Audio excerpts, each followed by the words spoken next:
Diego. Ilan lamang naghatid sa akin paalis? Diyan yung malalaman ang kamangmangan at kawalang bahala ng mga Indio. Pagpaumanhin nyo, tayo nasa bahay ng isang Indio. Huwag kayong mabahala. Si Kapitan Tiago ay hindi mo papalagay na siya ay isang Indio. Ang sa amin lamang po ay isang pagpapaalala lamang.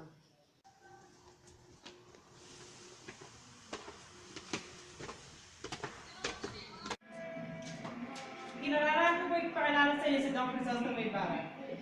Siya pala si Crisostomo Ibarra. Kinagagala ko pong makita upang palad kayong lahat. Aba, ito pala ang dating kura at kaibigan ng aking ama. Hindi ka nagkakamali, ngunit kailanman hindi ko naging kaibigan ng iyong ama. Pagpatawad po ninyo, tila ako'y nagkamali.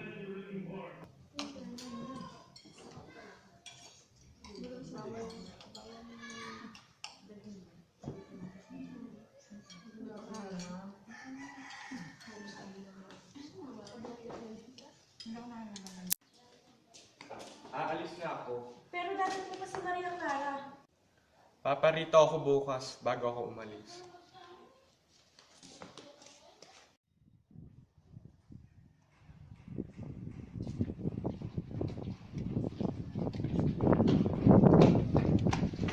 Binata, mag-iingat kayo. Kayo pala, Teniente. Hindi ka nagkakamali, binata. Sasabi ba ninyo sa akin kung ano naging palad niya? Kung gayon, wala nga kayong kapatiran sa kanyang pagkamatay sa bilangguan. Sa bilangguan? Namatay ang aking ama sa bilangguan? Gaya ng pagkakaalam ng lahat. Dahil sa hindi itong isal, si Don Rafael ay madalas paratangan ni Padre Damaso.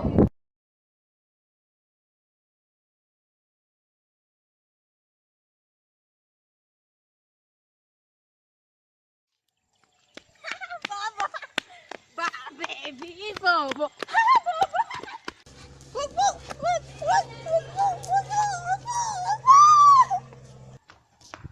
Mga bata yan, hindi mo dapat pinapatulan ng mga paslit. Hoy! Huwag ka mga alam!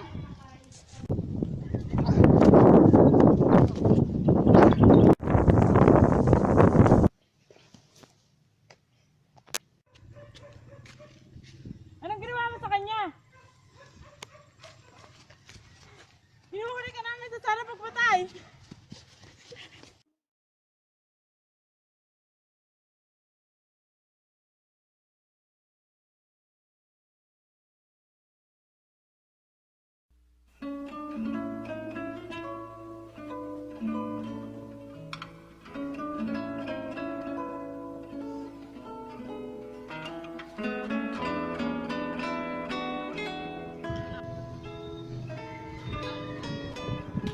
Ako ba iyong laging naaalaala? Hindi mo ba ako naliwan sa iyong maraming talalakbay? Nasa ibang lupain man ako ay hindi ko kailanman malilimot ang aking pinama. Ibig mo bang sabihin, wala kang nakitang magagandang mudya sa iyong pinuntahan? Totoong marami akong nakitang kagandahan. Subalit bukod tangi pa rin ang gandang kayumanggi. Hindi ka pa rin nagbabago. Nakalimot ako na may tungkulin akong dapat tuparin. Dapat akong magtungo ngayon sa San Diego. Bukas ay araw ng mga patay.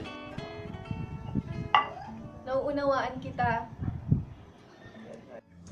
Hala, magsindi ka ng kandila para kay Poong San Roque at isa para kay Poong San Rafael. Tila may mahalagang bagay kayo patutunguhan. Kukunin lamang po namin ang aming mga kagamitan sa dieteryo. Santiago! May mahalagang bagay tayo pag-uusapan. Tayo na sa iyong tanggapan. Tungkol saan? Napagsabihan na kita. Alam mo na ang ibig kong masunod. Kayong masusunod, Padre Damaso.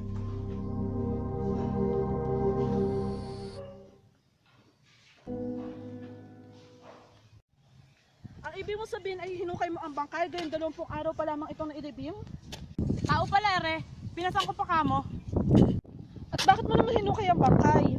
Aba yun ang utos sa akin ng kurang malaki. At ang sabi, dalhin ko sa libingan ng mga incheck. Oh, naiwan mo naman sa lugar ng mga incheck.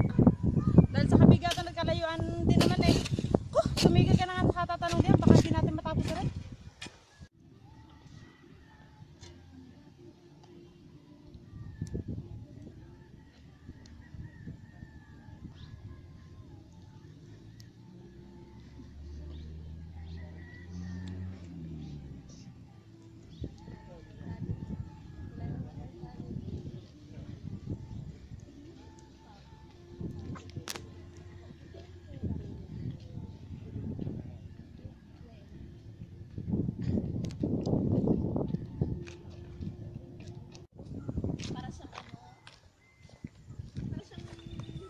Natatandaan mo ba ang lugar ng kanyang kinalilibingan? Aba, opo, nilagyan ko pa nga ng isang krus na may pangalan niya.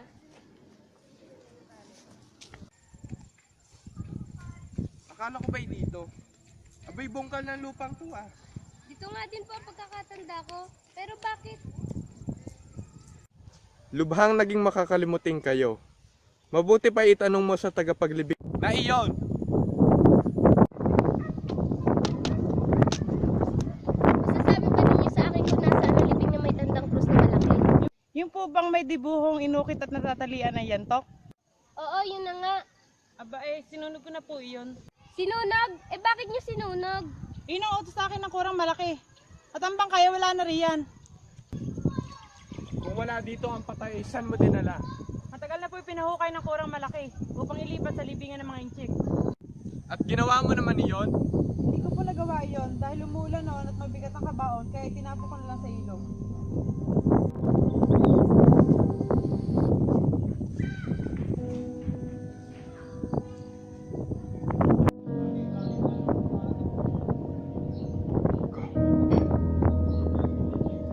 Kuya Basilio, magkano ba sasahurin mo sa buwang ito? 2 piso lamang dahil ilang beses na nila ako minuntahan. Kuya, babayaran mo na ang halagang kanilang ibinibintang na ninakaw ko, ha? Kuya? Naluloko ka na ba? Anong bibili natin ng pagkain ni inay? 2 onsa ang binibintang nila sa iyo. Iyon ay katumbas ng 2 piso. Kung ako nga ang kumuha nun, eh may lalabas ko. Pero wala talaga akong ninanakaw. Hindi naman naniniwala si inay na nagnakaw ka nga eh.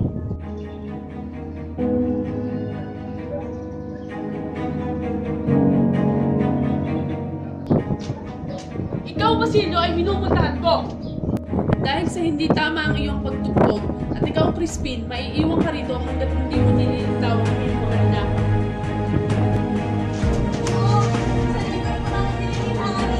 Tubig ka na yan!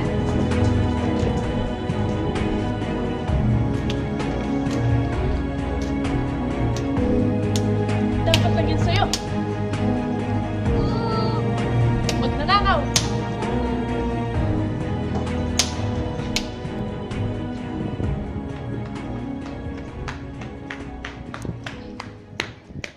Tsak na masisiyan si na Basilio at Crispin ko.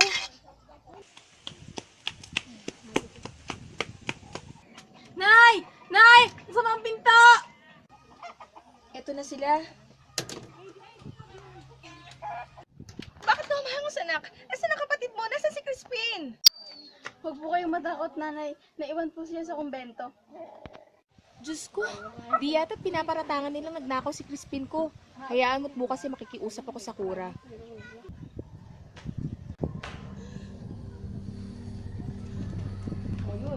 Nagtanan ho? Subalit hindi siya umuwi sa bahay kagabi. Si Basilio lamang ang nasa bahay. Huwag mo na pagkailasin sa huwag na! Matapos makapagnakaw ay nagtana ng anak mo. Dahil dito inutusan ako ipagbagay alam sa mga gwardiya sibil ang nangyari. Marahil nasa inyo na ang mga gwardiya sibil upang dakpin ang iyong mga anak. Mabuti kang ina pero manos sila sa kanilang ama.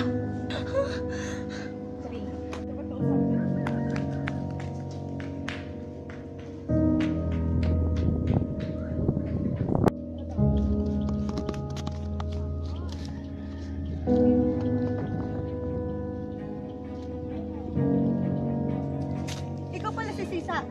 Nasaan na mga ninakaw ng mga anak mo? Ninakaw? Wala ako nilalaman sa sinasabi mo.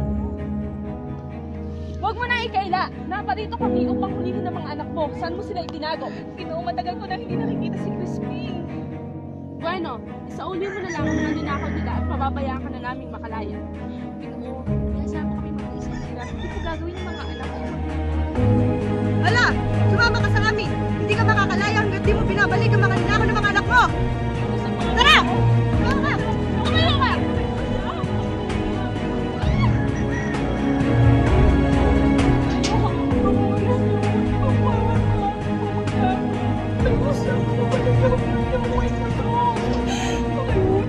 Yan ay gawa-gawa lamang ng kura. Hala, bawalan ng babae.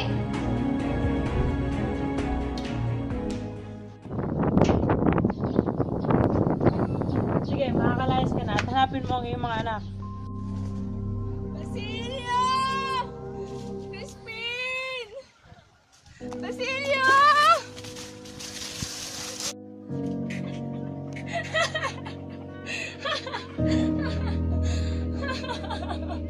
Basilio!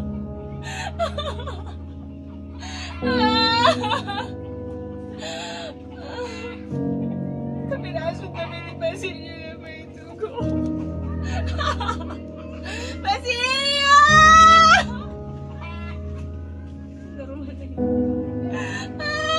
Crispin!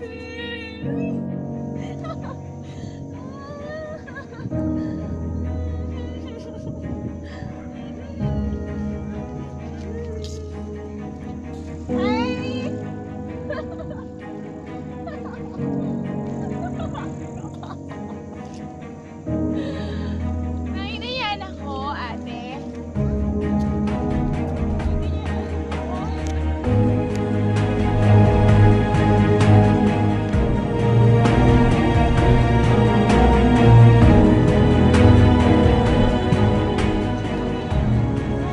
Basilio! Crispin! Mga anak! Ay! Basilio! Anak!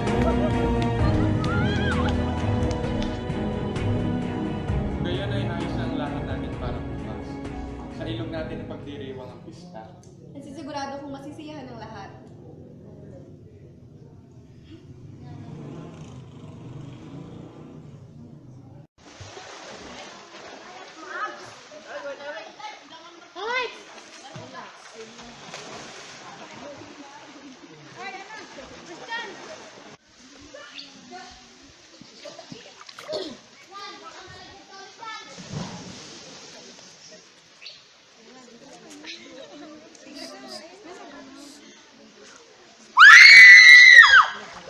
Kailangan mapuksa ang mga buhayang iyan.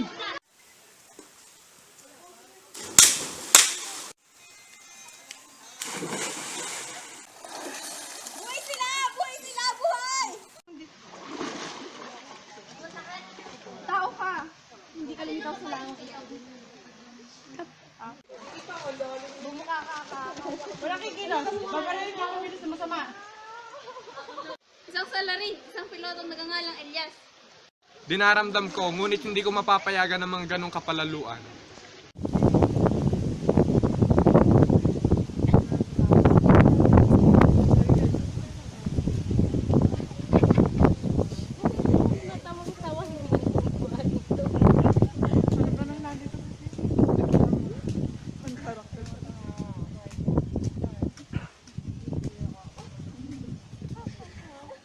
Paano ba ang iyong gagawin? Tignan mo, sa pamamagitan ng aking lakas ay may itataas at may bababa ko ang mabigat na batong ito upang mapagtama ng tao maglalagay ng bumbong. Ginoong Ibarra, nais niyo ba na kayo ang maglagay ng bumbong sa uka? Isang karangalan, ngunit ang talihim ang may higit na karapatan. Ito'y simula pa lamang ng pangarap ko makapagpatayo ng isang paaralan. Ilang saglit na lamang. Ginoong Ibarra, mag-iingat kayo! Buhay!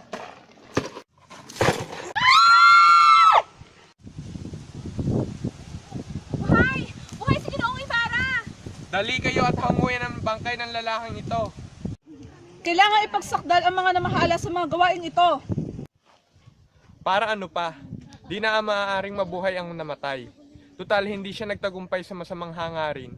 Kung ipahintulot nyo, ako na ang bahala sa pagpapalibing sa kanya.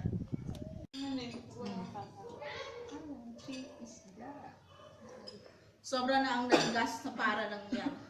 Ang hirap sa mga idyo na kapag aralan ng konti ay akala mo kung sino na. Wala kang karapatang alipustahin ang banal na pangalan ng aking ama. Ibarra! Juan! Pinapalad pa rin ang ulupong na yan.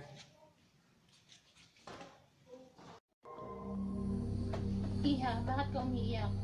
Nagbawalan po ako ni amang makipagkita kay Ibarra. Iha, nawalan lang ng malay si Padre Jackson. Maria, anak ko, hindi ka mamamatay.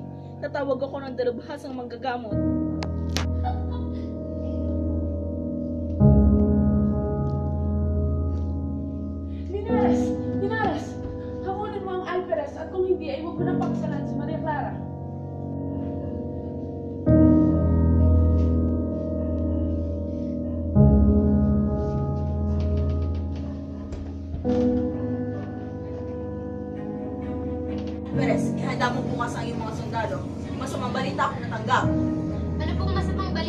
Don Padre Damos.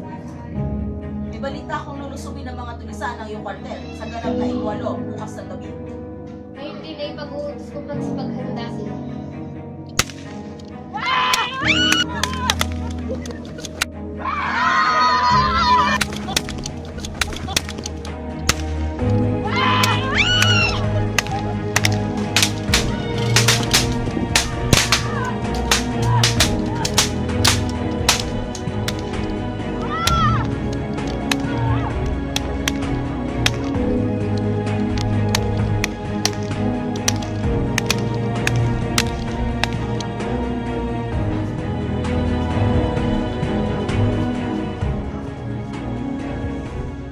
Ginoong Alperes, wala akong alam sa nagsipag-alsa.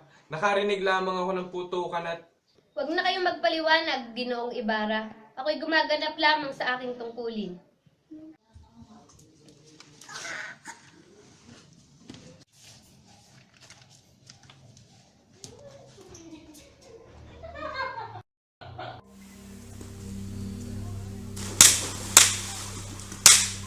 Nakita na tayo. Anong ating gagawin? Nakita tayo. Magtago ka na lang sa likod ng pato.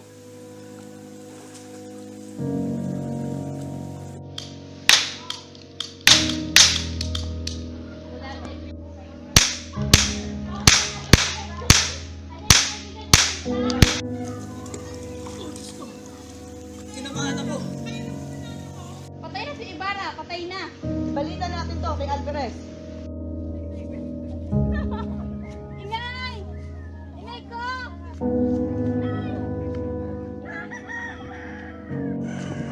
Ingay! Basilio, ikaw ang anak ko! Ikaw ang anak!